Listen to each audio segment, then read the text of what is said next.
que os maniqueus costumam opor-te como massa hostil, se não quisesses lutar contra ela. Se respondessem que te podia ser nociva em algo, então serias violável e corruptível. Se dissessem que não te podia prejudicar nada, não haveria razão para luta. Luta é assim que uma parte de ti mesmo, um de teus membros, produto de tua própria substância, se misturava às forças adversas, a naturezas não criadas por ti. Assim se corromperia, degradando-se a ponto de mudar sua felicidade em miséria e de necessitar de auxílio para se libertar e purificar. E essa parte de ti seria a alma que teu verbo devia salvar da escravidão, ele que é livre de impurezas, ele que é imaculado da corrupção, ele que é intacto sem ser corruptível, sendo feito de uma só e mesma substância. E assim, se declaram incorruptível tudo o que és, isto é, a substância que te forma. Todas essas proposições são erros execráveis, e se eles te consideram corruptível, essa mesma afirmação também é falsa, e abominável logo à primeira vista. Bastava-me, pois, este argumento contra aqueles que eu queria expulsar de vez de meu peito angustiado. De fato, sentindo e dizendo tais coisas de ti, não tinham outra saída senão um horrível sacrilégio de coração e de língua. Capítulo 3. Deus e o mal. Mas eu, mesmo quando afirmava e cria firmemente que és incorruptível, inalterável, absolutamente imutável, Senhor meu, Deus verdadeiro que não só criaste nossas almas e nossos corpos, e não somente nossas almas e corpos, mas todas as criaturas e todas as coisas. Todavia, faltava-me ainda uma explicação, a solução do problema da causa do mal. Qualquer que ela fosse, estava certo de que deveria buscá-la onde não me visse obrigado, por sua causa, a julgar mutável um Deus imutável, porque isso seria transformar-me no mal que procurava. Por isso, buscava com segurança, certo de que era falsidade o que diziam os maniqueus, deles fugia com toda a alma, porque via suas indagações sobre a origem do mal cheias de malícia, preferindo crer que tua substância era passível de sofrer o mal do que a deles ser susceptível de o cometer. Esforçava-me por compreender a tese que ouvira professar, de que o livre-arbítrio da vontade é a causa de praticarmos o mal, e de teu reto juízo é a causa do mal que padecemos. Mas era incapaz de entendê-lo com clareza. E esforçando-me por afastar desse abismo os olhos do meu espírito, nele me precipitava de novo, e tentando reiteradamente fugir dele, sempre voltava a recair. O fato de eu ter a consciência de possuir uma vontade, como tinha a consciência de minha vida, era o que me erguia para a tua luz.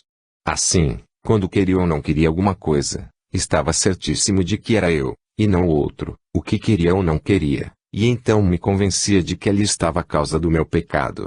Quanto ao que fazia contra a vontade, notava que isso mais era padecer do mal do que praticá-lo, julgava que isso não era culpa, mas castigo, que me instava a confessar justamente ferido por ti, considerando tua justiça. Mas de novo refletia, quem me criou? Não foi o bom Deus, que não só é bom, mas a própria bondade. De onde, então, me vem essa vontade de querer o mal e de não querer o bem? Seria talvez para que eu sofra as penas merecidas? Quem depositou em mim, e semeou minha alma esta semente de amargura, sendo totalmente obra de meu dulcíssimo Deus? Se foi o demônio que me criou, de onde procede ele? E se este, de anjo bom se fez demônio, por decisão de sua vontade perversa, de onde lhe veio essa vontade má que o transformou em diabo, tendo ele sido criado anjo por um Criador boníssimo? Tais pensamentos de novo me deprimiam e sufocavam, mas não me arrastavam até aquele abismo de erro, onde ninguém te confessa, e onde se antepõe a tese que tu és sujeito ao mal a considerar o homem capaz de o cometer. Capítulo 4. A substância de Deus. Empenhava-me então por descobrir as outras verdades, como havia descoberto que o incorruptível é melhor que o corruptível, e por isso confessava que tu, qualquer que fosse tua natureza, devias ser incorruptível. Porque ninguém pôde nem poderá jamais conceber algo melhor do que tu, que és o sumo bem por excelência. Por isso, sendo certíssimo e inegável que incorruptível é superior ao corruptível, o que eu já fazia, meu pensamento já poderia conceber algo melhor do que o meu Deus, se não fosses incorruptível. Portanto, logo que vi que o incorruptível deve ser preferido ao corruptível, imediatamente deveria buscar-te no incorruptível, para depois indagar a causa do mal, isto é, A origem da corrupção, que de nenhum modo pode afetar tua substância. É certo que, nem por vontade, nem por necessidade, nem por qualquer acontecimento imprevisto, pode a corrupção afetar nosso Deus, porque Ele é Deus, e não pode querer senão o que é bom, e Ele próprio é o sumo bem, e estar sujeito à corrupção não é nenhum bem. Tampouco poder ser obrigado, contra tua vontade, seja o que for, porque tua vontade não é maior do que teu poder. Seria maior caso pudesses ser maior do que és, pois a vontade e o poder de Deus são o mesmo Deus. E que pode haver de imprevisto para ti, se conheces todas as coisas, e se todas elas existem porque as conheces? Mas, por que tantas palavras para demonstrar que a substância de Deus não é corruptível, já que se o fosse não seria Deus? Capítulo 5. A origem do mal. Eu buscava a origem do mal, mas de modo errôneo, e não via o erro que havia em meu modo de buscá-la. Desfilava diante dos olhos de minha alma toda a criação, tanto o que podemos ver, como a terra, o mar, o ar, as estrelas, as árvores e os animais, como o que não podemos ver, como o firmamento, e todos os anjos e seres espirituais. Estes, porém, como se também fossem corpóreos, colocados em minha imaginação em seus respectivos lugares. Fiz de tua criação uma espécie de massa imensa, diferenciada em diversos gêneros de corpos, uns, corpos verdadeiros, e espíritos, que eu imaginava como corpos. E eu a imaginava não tão imensa quanto ela era realmente, o que seria impossível, mas quanto me agradava, embora limitada por todos os lados. E a ti, Senhor, como a um ser que a rodeava e penetrava por todas as partes, infinito em todas as direções, como se fosses um mar incomensurável, que tivesse dentro de si uma esponja tão grande quanto possível, limitada, e toda embebida, em todas as suas partes, desse imenso mar. Assim é que eu concebi a tua criação finita, cheia de ti, infinito, e dizia, eis aqui Deus, e eis aqui as coisas que Deus criou. Deus é bom, imenso e infinitamente mais excelente que suas criaturas, e, como é bom, fez boas todas as coisas, e vede como as abraça e penetra. Onde está pois o mal? De onde e por onde conseguiu penetrar no mundo? Qual é a sua raiz e sua semente? E se tememos em vão, o próprio temor já é certamente um mal que atormenta e espicaça sem motivo nosso coração, e tanto mais grave quanto é certo que não há razão para temer. Portanto, ou o mal que tememos existe, ou o próprio temor é o mal. De onde, pois, procede o mal se Deus, que é bom, fez boas todas as coisas? Bem superior a todos os bens, o bem supremo, criou sem dúvida bens menores do que ele. De onde pois vem o mal? Acaso a matéria de que se serviu para a criação era corrompida e, ao dar-lhe forma e organização, deixou nela algo que não converteu em bem? E por que isto? Acaso, sendo onipotente, não podia mudá-la, transformá-la toda, para que não restasse nela semente do mal? Enfim, por que se utilizou dessa matéria para criar? Por que sua onipotência não a aniquilou totalmente? Poderia ela existir contra sua vontade? E, se é eterna, por que deixou-a existir por tanto tempo no infinito do passado, resolvendo tão tarde servir-se dela para fazer alguma coisa? Ou, já que quis fazer de súbito alguma coisa, sendo onipotente, não poderia suprimir a matéria, ficando ele só, bem total verdadeiro, sumo e infinito? E, se não era conveniente que, sendo bom, não criasse nem produzisse bem algum, porque não destruiu e aniquilou essa matéria má, criando outra que fosse boa e com a qual plasmar toda a criação? Porque ele não seria onipotente se não pudesse criar algum bem sem a ajuda dessa matéria que não havia criado. Tais eram os pensamentos de meu pobre coração, oprimido pelos pungentes temores da morte, e sem ter encontrado a verdade. Contudo, arraigava sempre mais em meu coração a fé de teu Cristo, nosso Senhor e Salvador, professada pela Igreja Católica, fé ainda incerta, certamente, em muitos pontos, e como que flutuando fora das normas da doutrina. Minha alma porém não a abandonava, e cada dia mais se abraçava a ela. Capítulo 6. O absurdo dos horóscopos. Também já havia rechaçado as enganosas predições e ímpios delírios dos astrólogos. Ainda por isso, meu Deus, quero confessar-te tuas misericórdias desde o mais íntimo de minha alma. Foste tu, e só tu, pois, quem pode afastar-nos da morte e do erro, senão a vida que desconhece a morte, a sabedoria que ilumina as pobres inteligências sem precisar de outra luz, e que governa o mundo até as folhas que tremulam nas árvores? Foste tu que medicaste a obstinação com que me opunha ao sábio velho Vindiciano e ao magnânimo jovem Nebrídio, que diziam, o primeiro, com veemência, o segundo com alguma hesitação, mas frequentemente, não existir a tal arte de predizer as coisas futuras, e que as conjecturas dos homens muitas vezes têm concurso do acaso e que, de tanto repetir, acertavam em predizer algumas coisas, sem que os mesmos que as diziam o soubessem.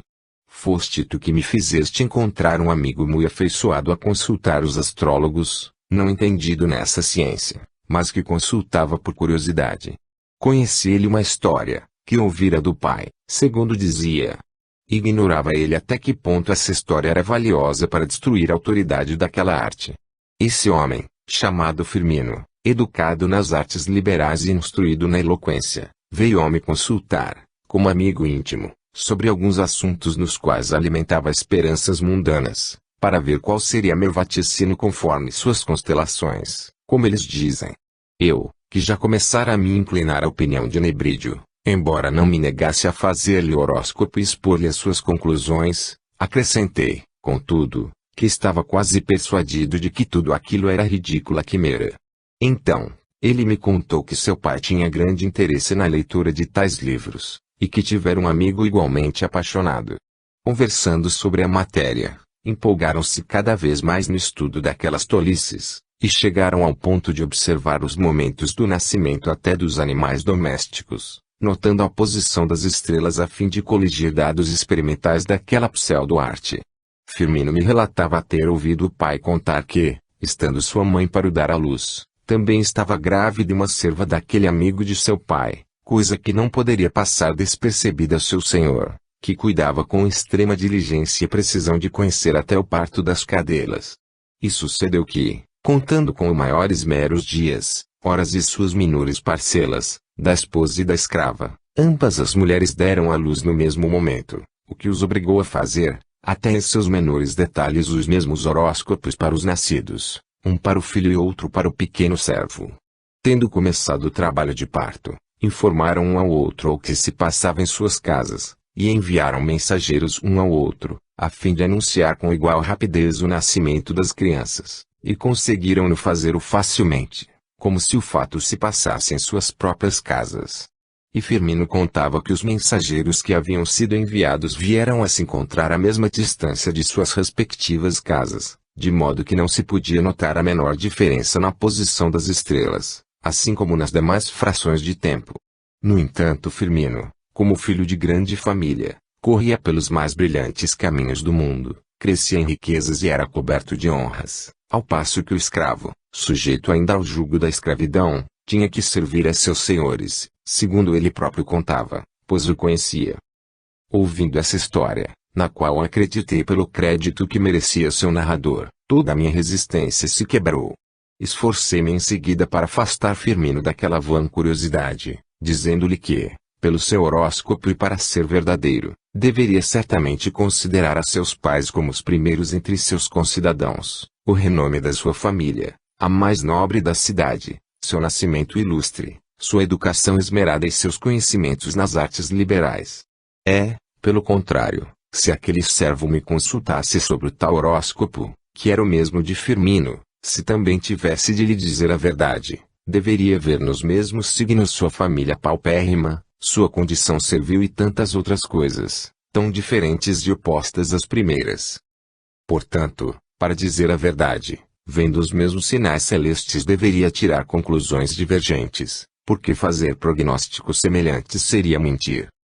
De onde concluí, com toda certeza, que as predições verdadeiras não podem atribuir a uma arte, mas ao acaso, e que as falsas não se devem à ignorância dessa arte, mas à mentira do acaso.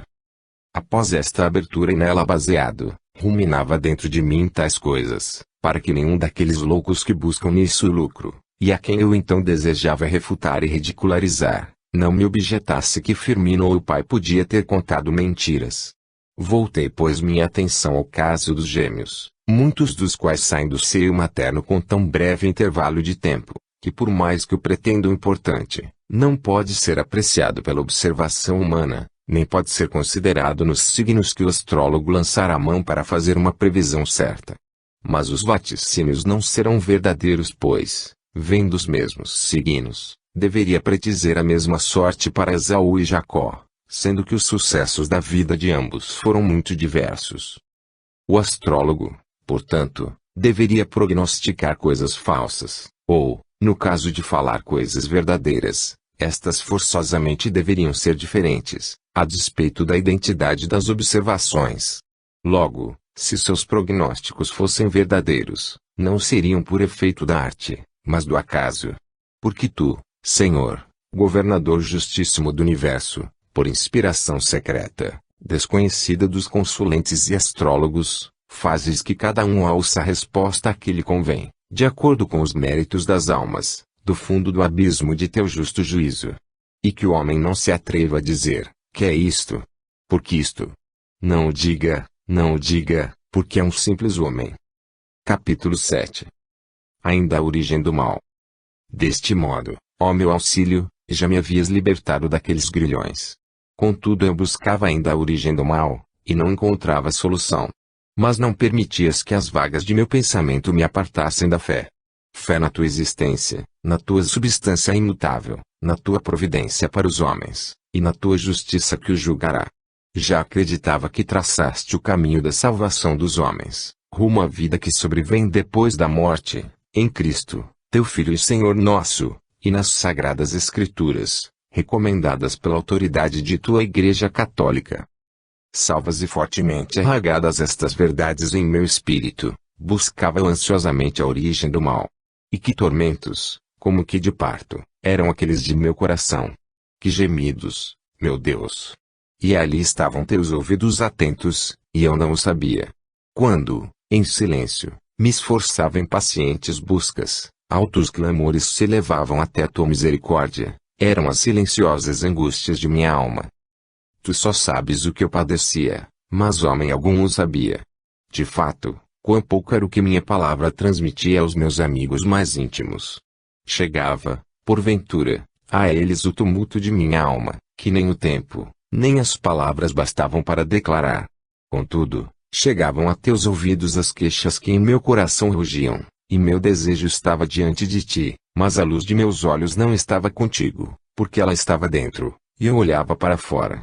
Ela não ocupava espaço algum, e eu só pensava nas coisas que ocupam lugar, e não achava nelas lugar de descanso, nem me acolhiam de modo que pudesse dizer, basta, aqui estou bem, nem me permitiam que eu fosse para onde me sentisse satisfeito. Eu era superior a estas coisas, mas sempre inferior a ti. Serias minha verdadeira alegria se eu te fosse submisso, pois sujeitasse a mim tudo o que criaste inferior a mim. Tal seria o justo equilíbrio e a região central de minha salvação, permanecer como imagem tua, e servindo-te, ser o Senhor de meu corpo.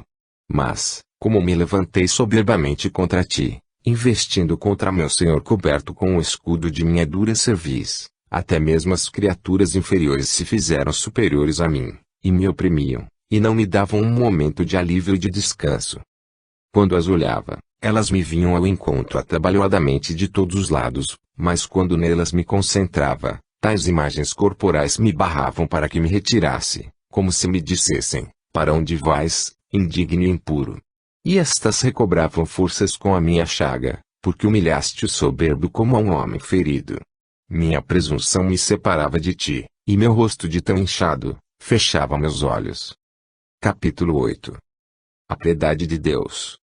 Mas tu, Senhor, permaneces eternamente, e não tiras eternamente contra nós, porque te compadeceste da terra e do pó, e foi de teu agrado corrigir minhas deformidades. Tu me aguilhoavas com estímulos interiores para que estivesse impaciente, até que por uma visão interior, te tornasses para mim uma certeza. O inchaço de meu orgulho baixava graças à mão secreta de tua medicina, à vista de minha alma, perturbada e obscurecida, ia sarando dia a dia graças ao colírio das dores salutares. Capítulo 9. Agostinho e o neoplatonismo.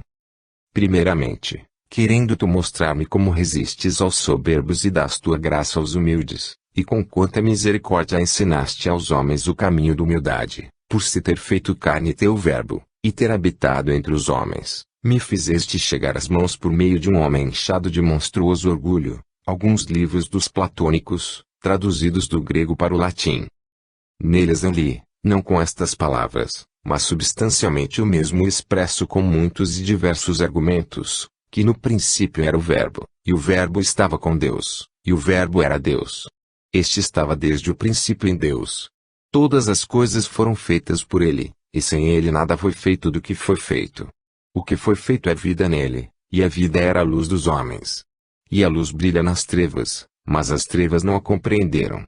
Diziam também que a alma do homem, embora dê testemunho da luz, não é a luz, mas o Verbo, Deus, é a verdadeira luz, que ilumina todo homem que vem a este mundo.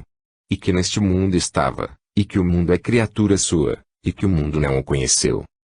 E que ele veio para sua morada, e que os seus não o receberam, e que a quantos o receberam deu o poder de se fazerem filhos de Deus, desde que acreditem em seu nome. Isto não o li nesses livros. Também neles li que o Verbo, Deus, não nasceu da carne nem do sangue, nem da vontade do varão, mas de Deus. Mas que o Verbo se fez carne, e habitou entre nós. Isso não o li naqueles livros. Igualmente achei nesses livros, dito de diversos e múltiplos modos, que o Filho, consubstancial ao Pai, não considerou usurpação ser igual a Deus, porque o é por natureza. Não dizem porém que se aniquilou a si mesmo, tomando a forma de escravo, que se fez semelhante aos homens, sendo julgado o homem por seu exterior, e que se humilhou, fazendo-se obediente até a morte, e morte de cruz, pelo que Deus o ressuscitou entre os mortos, e lhe deu um nome acima de todo nome, para que ao nome de Jesus se dobrem todos os joelhos no céu, na terra e no inferno, e toda a língua confesse que o Senhor Jesus está na glória de Deus Pai. Neles se diz também que antes e sobre todos os tempos, teu Filho único permanece imutável, eterno consigo, e que de sua plenitude recebem as almas para sua bem-aventurança e que, para serem sábias, são renovadas participando da sabedoria que permanece em si mesma. Mas não se encontra escrito ali que morreu, no tempo marcado, pelos ímpios, e que não perdoaste a teu Filho único, mas que o entregaste por todos nós. Porque escondeste estas coisas aos sábios e as revelastes aos humildes, a fim de que os atribulados e sobrecarregados viessem a ele, para que os reconfortasse, porque ele é manso e humilde de coração. Dirige os pequenos na justiça e ensina aos mansos seu caminho, vendo nossa humildade e nosso trabalho, e perdoando todos os nossos pecados. Mas aqueles que, erguendo-se sobre uma doutrina, digamos, mais sublime, não ouvem ao que lhes diz, aprendei de mim que sou manso e humilde de coração, e encontrareis descanso para vossas almas. E ainda que conheçam a Deus, não o glorificam como Deus, nem lhe dão graças, mas se desvanecem em seus pensamentos, e seu coração insensato se obscurece, e dizendo que são sábios, se tornam estultos. E por isso lia também nesses livros que a glória de tua natureza incorruptível havia sido transformada em ídolos e simulacros de todo tipo, à semelhança da imagem do homem corruptível, das aves, dos quadrúpedes e serpentes. Isto é, naquele alimento do Egito pelo qual Esaú perdeu sua primogenitura. Israel, teu povo primogênito, voltando o coração para o Egito, honrou em teu lugar a cabeça de um quadrúpede, curvando tua imagem, isto é, a própria alma, diante da imagem de um bezerro comendo feno. É o que encontrei nesses livros, mas delas não me alimentei, porque agradou-te, Senhor, tirar de Jacó o opróbrio de sua inferioridade, para que o maior servisse ao menor, chamando os gentios para a tua herança. Também eu vinha dentre os gentios para ti, e interessei-me pelo ouro que, por tua vontade, teu povo trouxera do Egito, pois era até onde quer que estivesse. E disseste aos atenienses, por boca de teu apóstolo, que em ti vivemos, nos movemos e temos nosso ser, como alguns deles o disseram, e é deles que vinham os livros que me ocupavam.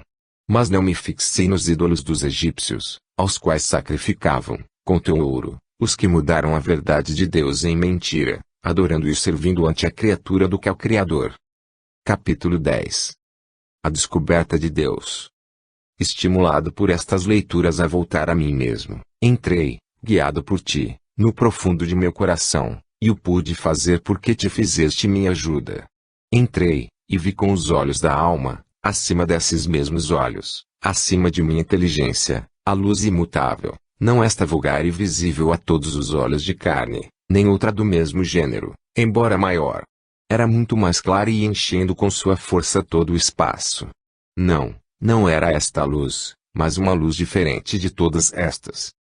Ela não estava sobre meu espírito como o azeite sobre a água, como o céu sobre a terra, mas estava acima de mim porque me criou. Eu lhe era inferior por ter sido criado por ela. Quem conhece a verdade conhece a luz, e quem a conhece, conhece a eternidade. O amor é conhecer. Ó eterna verdade, amor verdadeiro, amada eternidade. Tu és meu Deus. Por ti suspiro dia e noite. Quando te conheci pela primeira vez, ergueste-me para me fazer ver que havia algo para ser visto, mas que eu ainda era incapaz de ver. E deslumbraste a fraqueza de minha vista com o fulgor do teu brilho, e eu estremeci de amor e temor.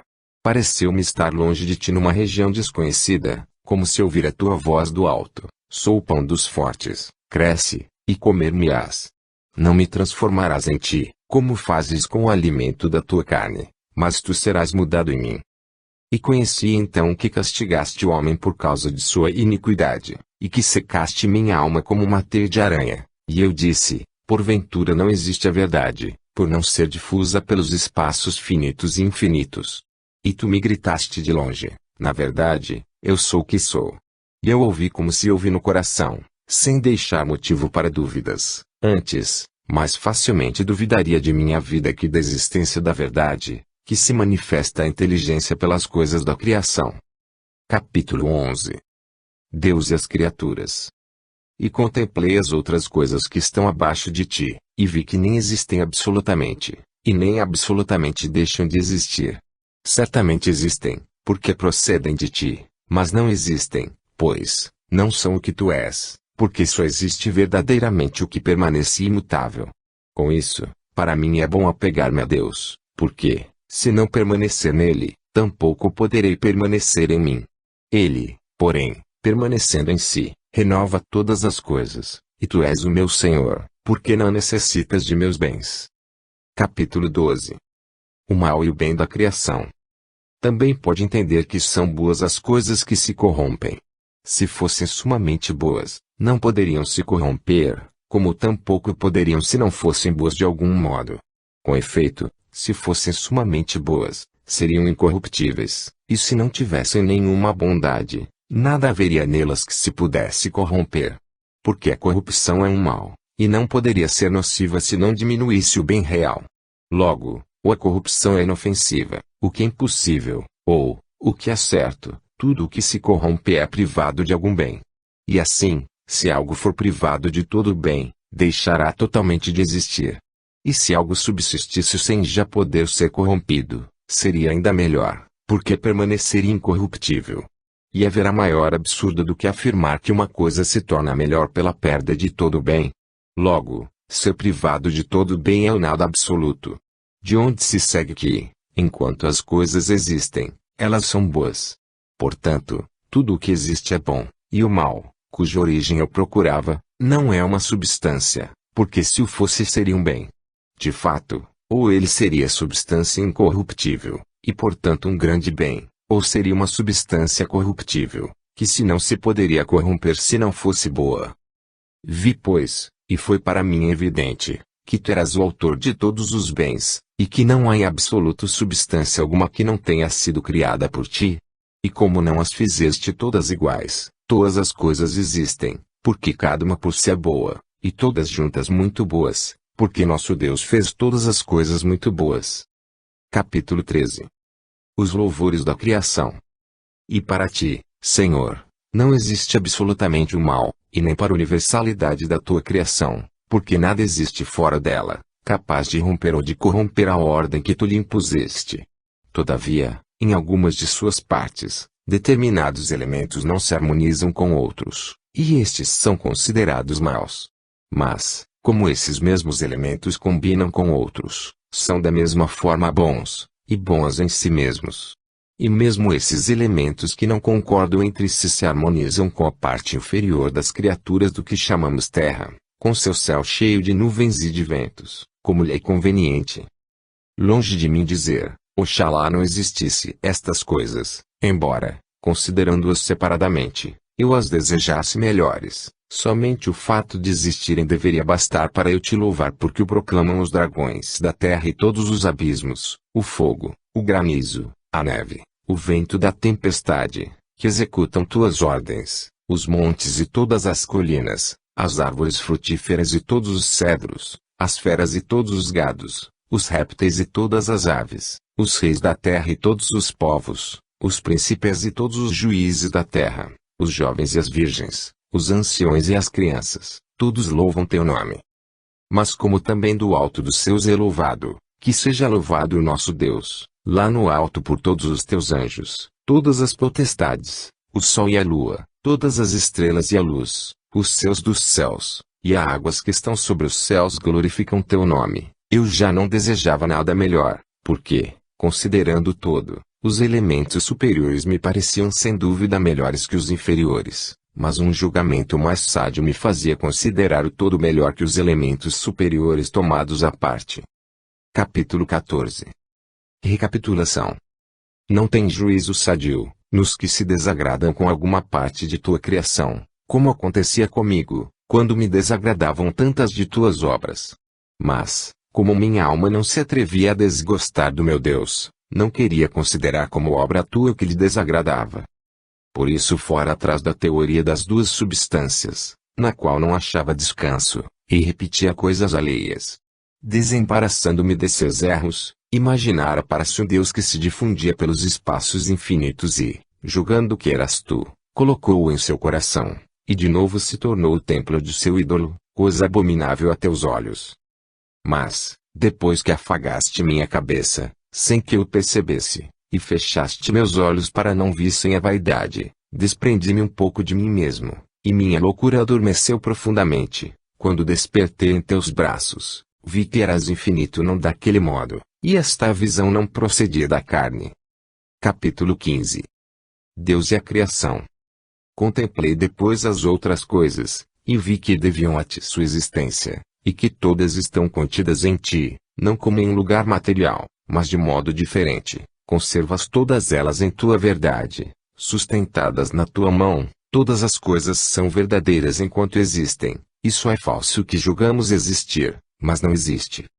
Também vi que cada coisa adapta-se não só a seus lugares, mas também a seus tempos, e que tu, que és o único eterno, não começaste a agir depois de infinitos espaços de tempos, porque todos os espaços de tempo, passados ou futuros, não teriam passado nem viriam se tu não agistes e não fosses permanente. Capítulo 16. Onde está o mal? Entendi por experiência que não é de admirar que o pão seja enjoativo ao paladar enfermo, mesmo tão agradável para o paladar sadio, e que olhos enfermos considerem odiosa a luz, que para os límpidos é tão cara. Se tua justiça desagrada aos maus, muito mais desagradam a víbora e o caruncho, que criaste bons e adaptados à parte inferior da tua criação, com a qual também os maus se assemelham, tanto mais quanto mais diferem de ti, assim como os justos se assemelham às partes superiores do mundo na medida em que se assemelham a ti. Indaguei o que era iniquidade, e não achei substância, mas a perversão de uma vontade que se afasta da suprema substância, de ti, meu Deus, e se inclina para as coisas baixas, e que derrama suas entranhas, e se entumece exteriormente. Capítulo 17. Caminho para Deus. Admirava-me de já te amar, e não há um fantasma em teu lugar, mas não era estável no gozo de meu Deus. Era arrebatado a ti por tua beleza, e logo afastado de ti pelo meu peso, que me precipitava sobre a terra a gemer. Meu peso eram os hábitos carnais. Mas tua lembrança me acompanhava. Nem absolutamente duvidava da existência de um ser a quem eu devia me unir, embora não estivesse apto para esta união, porque o corpo, que se corrompe, sobrecarrega a alma, e a morada terrena oprime o espírito carregado de cuidados. Estava certíssimo de que tuas belezas invisíveis se descobrem à inteligência desde a criação do universo, por meio de tuas obras, bem como teu poder eterno e tua divindade. Buscava saber de onde me vinha a minha faculdade de apreciar a beleza dos corpos, quer celestes, quer terrenos, e o que me permitia julgar rápido e cabalmente das coisas mutáveis quando dizia, isto deve ser assim, aquilo não deve ser assim. Procurando a origem de minha faculdade de julgar quando assim julgava, achei a eternidade imutável e verdadeira, acima de meu espírito mutável. E, gradualmente, fui subindo dos corpos para a alma, que sente por meio do corpo, e dela sua força interior, a qual os sentidos comunicam às coisas exteriores, que é o limite alcançado pelos animais.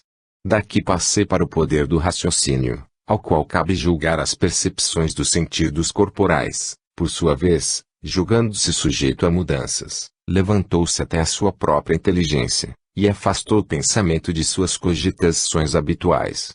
Livrou-se da multidão de fantasmas contraditórios, para descobrir que luz a inundava quando, sem nenhuma dúvida, afirmava que o imutável deve ser preferido ao mutável, e também de onde lhe vinha o conhecimento do próprio imutável, porque, se não tivesse dele alguma noção, nunca o preferiria ao mutável com tanta certeza. E, finalmente, chegou aquele que é um único lampejo. Foi então que tuas perfeições invisíveis se manifestaram à minha inteligência por meio de tuas obras. Mas não pude fixar nelas meu olhar, minha fraqueza se recobrou, e voltei a meus hábitos, não levando comigo senão uma lembrança amorosa e, por assim dizer, o desejo do perfume do alimento saboroso que eu ainda não podia comer. Capítulo 18. A senda da humildade. Buscava um meio que me desse força necessária para gozar de ti, e não a encontrei enquanto não me abracei ao mediador entre Deus e os homens, o homem Cristo Jesus, que está sobre todas as coisas, Deus bendito por todos os séculos, que chama e diz, eu sou o caminho, a verdade e a vida.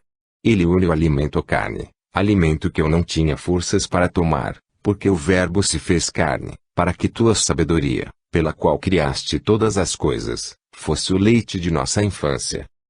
Não tendo humildade, eu não possuía Jesus, o Deus da humildade, e não atinava o que nos poderia ensinar sua fraqueza. Porque teu Verbo, verdade eterna, dominando as criaturas mais sublimes da tua criação, levanta-se as que se lhe sujeitam e, nas partes inferiores, construiu para si, com o nosso lodo, uma humilde morada. Assim faz para humilhar e arrancar de si mesmos aqueles que deseja sujeitar e atrair, curando-lhes a soberba e alimentando-lhes o amor, para que, confiando em si, não se afastem para mais longe. Pelo contrário, que se humilhem, vendo a seus pés a humildade de um Deus que também se vestiu de nossa túnica de carne, e cansados, se prostrem diante dela para que, ao se levantar, os exalte. Capítulo 19. A doutrina do Verbo. Mas eu então julgava de outro modo. Considerava meu Senhor Jesus Cristo apenas um homem de extraordinária sabedoria, a quem ninguém poderia igualar. Sobretudo seu miraculoso nascimento de uma virgem, que nos ensina a desprezar os bens temporais para adquirir a imortalidade. Parecia-me ter merecido, por decreto da providência divina, uma soberana autoridade para ensinar os homens. Mas nem suspeitava o mistério que se encerra nestas palavras. O Verbo se fez carne. Somente conhecia, pelas coisas que dele nos deixaram escritas, que comeu, bebeu, dormiu, passeou, que se alegrou, se entristeceu e pregou, e que essa carne não se juntou a teu Verbo senão com alma e inteligência humanas. Tudo isso sabe quem conhece a imutabilidade de teu Verbo, que eu já conhecia quanto me era possível, sem que disso nada duvidasse. Com efeito, mover os membros do corpo à vontade, ou não movê-los, estar dominado por algum afeto ou não estar, traduzir por palavras sábios pensamentos e depois calar, são caracteres próprios da mutabilidade da alma e da inteligência. Se esses testemunhos das Escrituras fossem falsos, tudo mais correria o risco de ser mentira, e o gênero humano não teria mais nesses livros a fé, condição de salvação. Mas como são verdadeiras as coisas nela escritas, eu reconhecia em Cristo um homem completo, não somente o corpo de um homem, ou um corpo sem uma alma inteligente, mas um homem real, que eu julgava superior a todos os outros não por ser a personificação da verdade, mas em razão da singular excelência de sua natureza humana, e de uma mais perfeita participação na sabedoria. Alípio porém pensava que os católicos, crendo em um Deus revestido de carne, entendiam que em Cristo, além de Deus e da carne, não havia alma humana, e não julgava que lhe atribuísse a inteligência humana. E como estava bem persuadido de que os atos atribuídos tradicionalmente a Cristo não podiam ser senão obras de uma criatura cheia de vida e de inteligência, Alípio se aproximava com certa relutância da fé cristã. Mas depois, ao saber que este erro era próprio dos hereges apolinaristas, aderiu alegremente à fé católica. De minha parte, confesso que só aprendi mais tarde a diferença de interpretação das palavras "o Verbo se fez carne", entre a verdade católica e o erro do Fotino, bispo de Sírmio. Afirmava que o Verbo não havia sido Filho de Deus até encarnar-se nas entranhas da Virgem Maria, negando toda a união substancial entre a natureza humana e o Verbo divino. A reprovação dos hereges põe às claras o pensamento da tua Igreja e o que esta considera como doutrina sã. Convém, pois, que haja heresias, para que os fortes se distingam entre os fracos. Capítulo 20. Do platonismo às Escrituras. Depois de ter lido aqueles livros dos platônicos, induzido por eles a buscar a verdade incorpórea, começaram a se tornarem patentes, por meio de tuas obras, tuas perfeições visíveis. Repelido para longe de ti, compreendi em que consistia essa verdade, que as trevas de minha alma me impediam de contemplar. Estava certo de tua existência e de que és infinito, sem contudo te estenderes por espaços finitos ou infinitos, e de que és verdadeiramente aquele que é sempre idêntico a si mesmo, sem te mudares em outro, nem sofrer alteração alguma, quer parcialmente ou com algum movimento, quer de qualquer outro modo, e de que tudo mais vem de ti, pela única e irrefutável razão de que existe. Tinha certeza de todas estas verdades, mas me achava ainda demasiado fraco para gozar de ti. Tagarelava muito, como se fora competente nisso, mas se não procurasse o caminho da verdade em Cristo, nosso Salvador, não seria perito, mas perituro. Já começava a querer parecer sábio, cheio de meu castigo, e não chorava, mas orgulhava-me com a ciência. Onde estava aquela caridade erigida sobre o alicerce da humildade, que é Cristo Jesus? Ou talvez me a ensinariam aqueles livros? Creio que quiseste que com eles me encontrasse antes de meditar nas tuas escrituras, para que fixassem em minha memória os afetos que nela experimentei. Depois, quando encontrasse em teus livros a paz do coração, sarada com tuas mãos as feridas de minha alma, pudesse discernir e perceber a diferença entre presunção e humildade, entre os que vêm para onde se deve ir, e não vêm por onde se vai, nem o caminho que conduz à pátria bem-aventurada, não só para contemplá-la, mas também para habitá-la.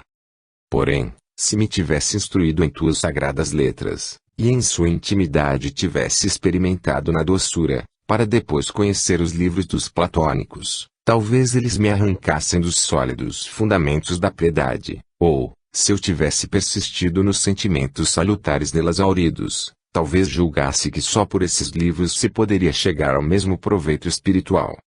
Capítulo 21. A verdade das Escrituras.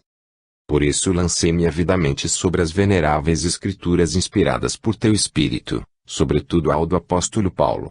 E desnaveceram em mim aquelas dificuldades nas quais julguei descobrir contradições entre ele e seu texto, em desacordo com os testemunhos da lei e dos profetas.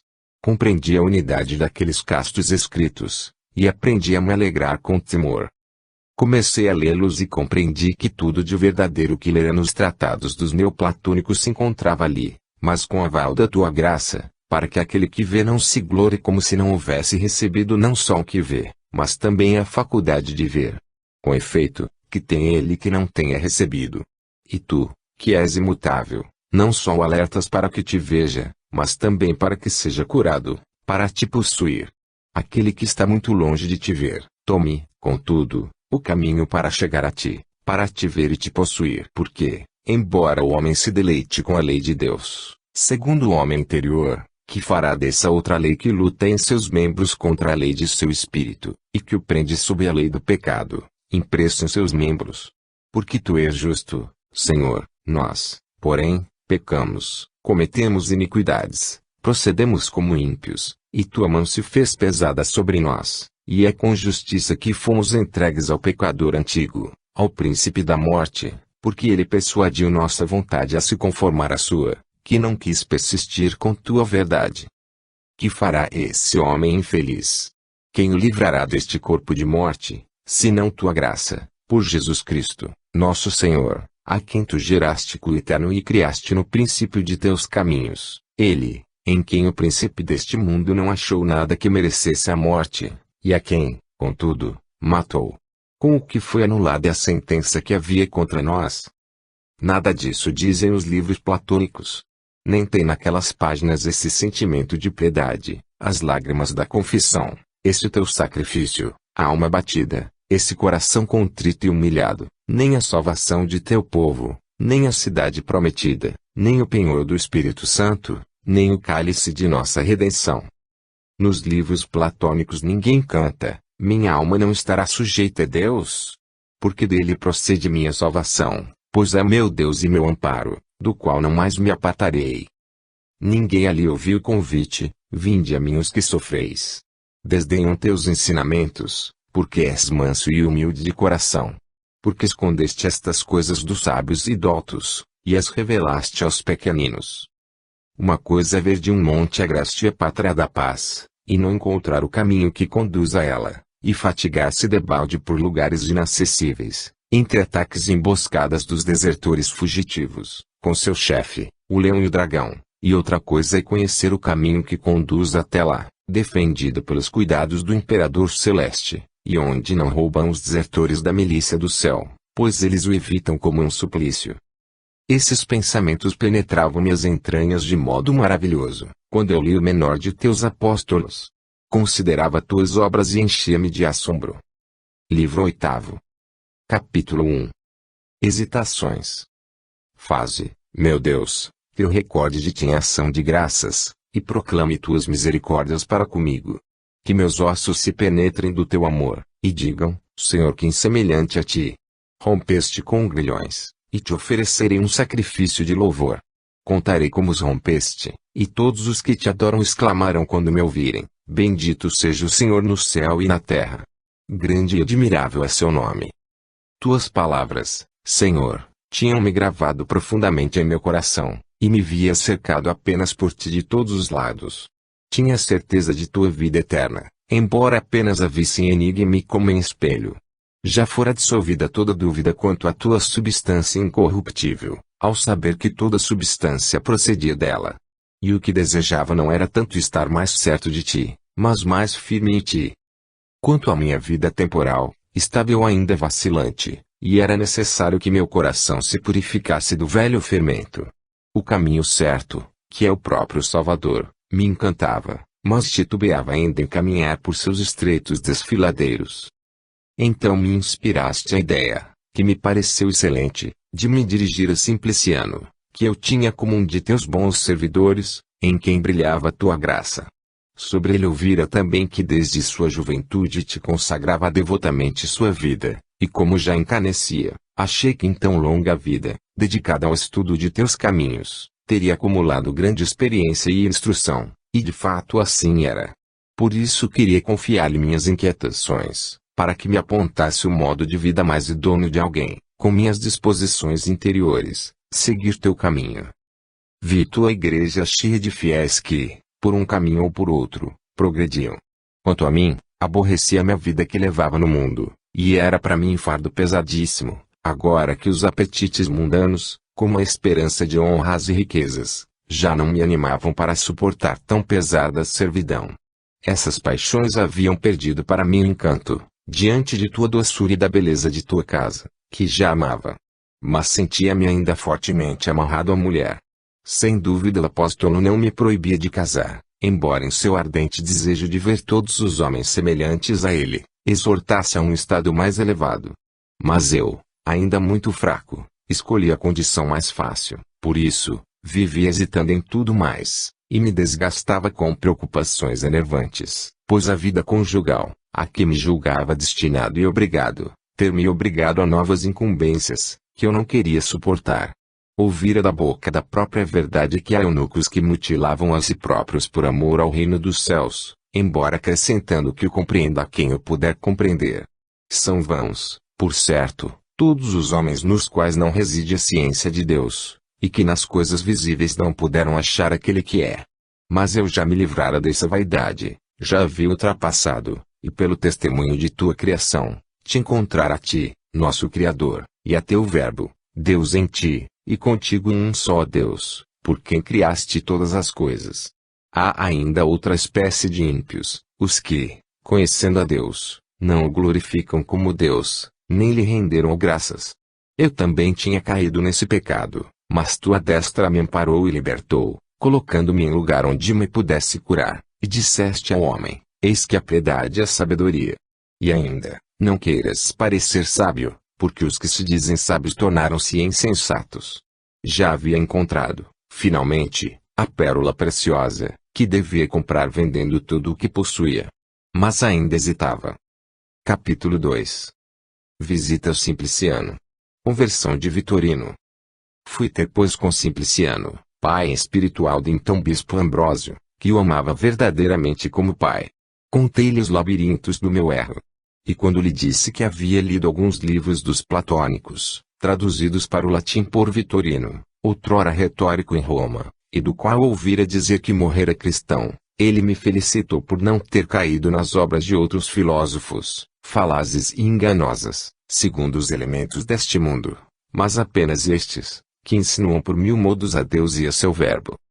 Depois, para me exortar a humildade de Cristo, escondida aos sábios e revelada aos humildes, evocou a lembrança do próprio Vitorino, que conhecera intimamente, quando estava em Roma.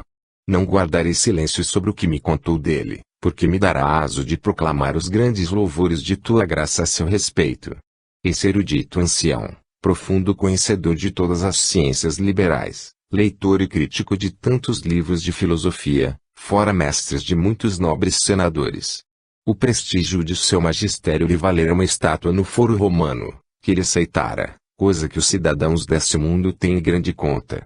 Até aquela idade avançada, havia adorado os ídolos, participando de cultos sacrílegos, de que participava quase toda a nobreza romana da época, que inspirava ao povo sua devoção por Osíris, por toda sorte de monstros divinizados, pelo labrador Anubis, monstros que outrora pegaram em armas contra Netuno, Vênus e Minerva, e a quem, vencidos, a própria Roma dirigia súplicas. Esse velho Vitorino, que durante tantos anos havia defendido esses deuses com sua terrível eloquência, não se envergonhou de se tornar servo de teu Cristo e criança de tuas águas, dobrando o pescoço ao jugo da humildade, e dobrando sua fronte ante o opróbrio da cruz.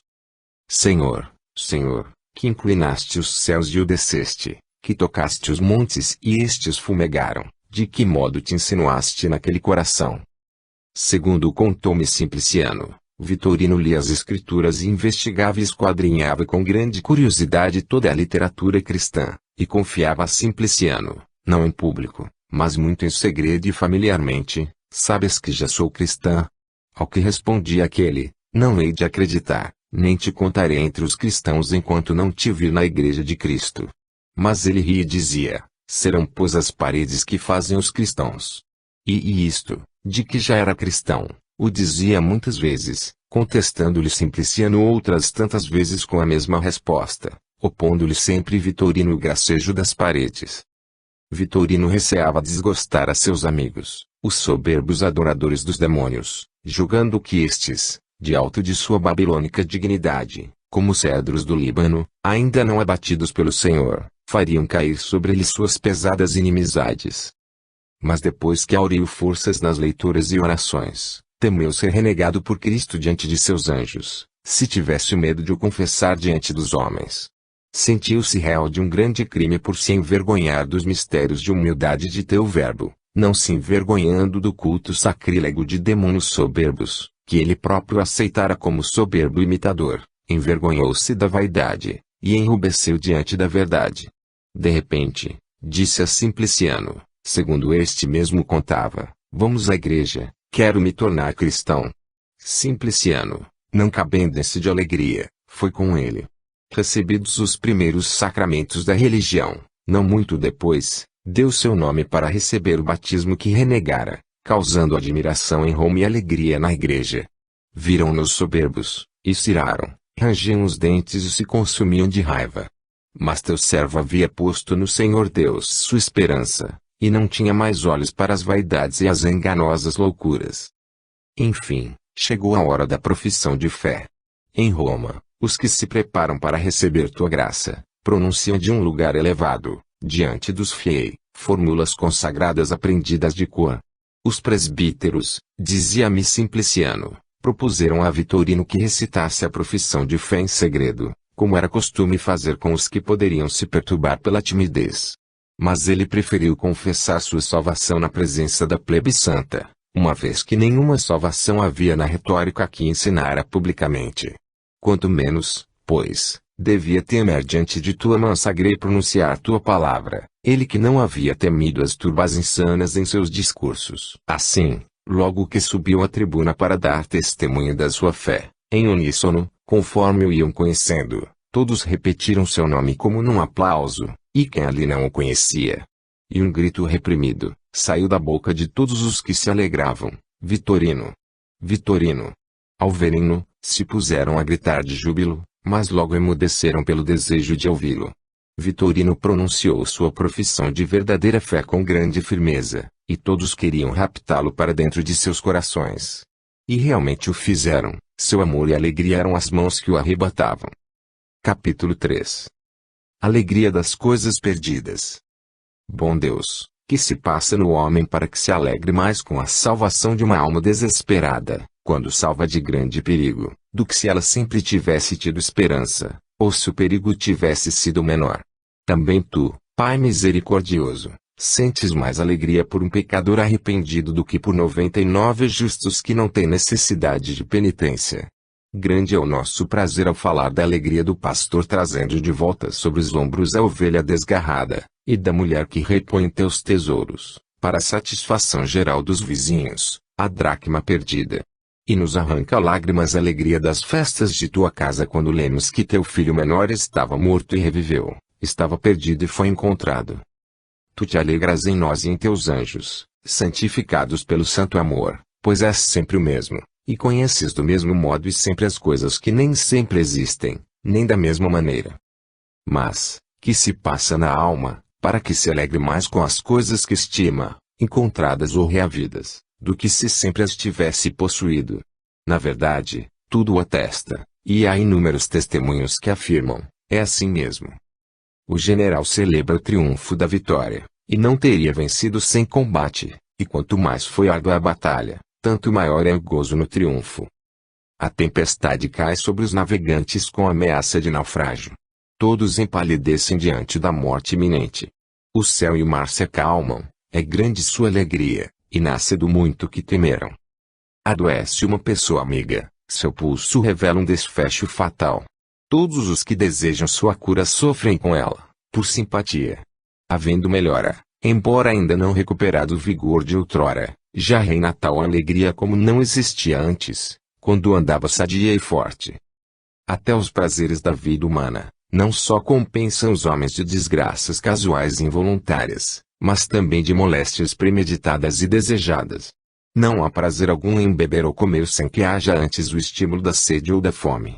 Os ébrios costumam comer antes alguma coisa salgada, que lhes cause sede ardente e que transformará em prazer quando acalmada com a bebida. O costume quer que as esposas não sejam entregues imediatamente aos maridos. O marido desprezaria a noiva se não tivesse que esperar e suspirar por ela. Assim ocorre tanto na alegria torpe e vil, como na alegria lícita e permitida, na mais sincera e honesta amizade, como na aventura daquele que estava morto e tornou a viver, que se havia perdido e foi encontrado. Em todos os casos uma alegria maior é precedida de uma dor também maior.